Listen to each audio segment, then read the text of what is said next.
We have a large armada, flotilla, you can call it whatever you want, heading toward Iran right now, even larger than what we had in Venezuela. Hopefully we'll make a deal. If we do make a deal, that's good. If we don't make a deal, we'll see what happens. Are you giving Iran any kind of deadline to make a deal before potentially taking Only they action? know for sure.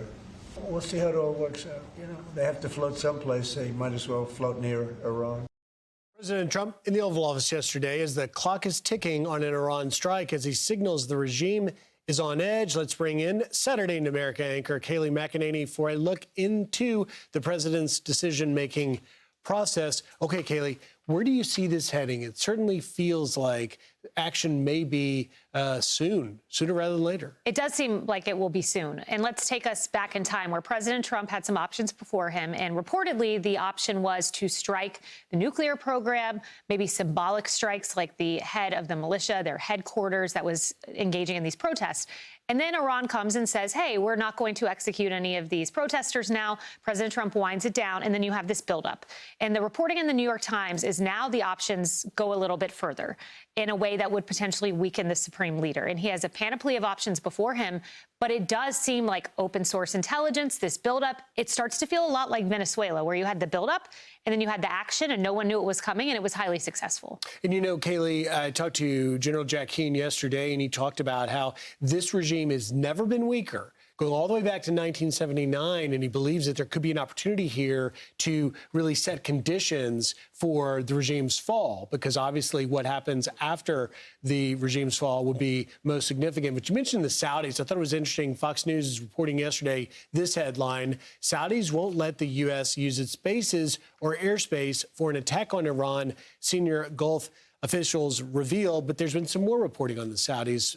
Thoughts on this? Yes, apparently there was a meeting that took place. Again, all reporting, and you get this from various unknown sources, so you don't know what's true and what's not, but that the Saudis encouraged a strike and said, you know, essentially Iran won't respect you if you don't strike at this point. So nevertheless, can't use the Saudi bases, but that's where we're at now. I do think, you know, President Trump has said the diplomatic avenue is still open, but the demands President Trump has said, I think, are very smart. End to enriching uranium, getting rid of current uranium. Not only that, end to ballistic missile program, or at least winding it down, and end to supporting proxies. That would mean Iran can no longer attack Israel, a Western ally. Iran will never accept those terms. So then what is left? Some use of force, and we remember the highly successful bombing of Fordo. Well, and the other piece of his demands is, of course, that the killing of protesters in the streets must stop. It's in the tens of thousands by all estimates. Obviously, with a blackout, it's hard to know exactly what the number is. But even Khamenei has acknowledged that there are deaths in the street. Do you think that's factored into the president's decision making? For sure. I mean, we've heard President Trump say with the Ukraine war, I don't want to see people die. I don't want to see carnage here. Another component here are Christians who are targeted here. We know that it is a crime punishable by death if you are a Christian. So we have seen that kind of persecution in Iran. And there's a lot we don't know, to your point. It's a place that's very opaque. Yes, we have people there. We get reporting out of it. But I think there are unknown atrocities that have taken place in Iran that we will discover over time. Are you going to talk about this today? Yes, we are. We will have General Jack Keane. Very excited. Big show coming up. We have Secretary Pete Buttigieg. He'll be with us. FBI Director Kash Patel, Scott Pressler.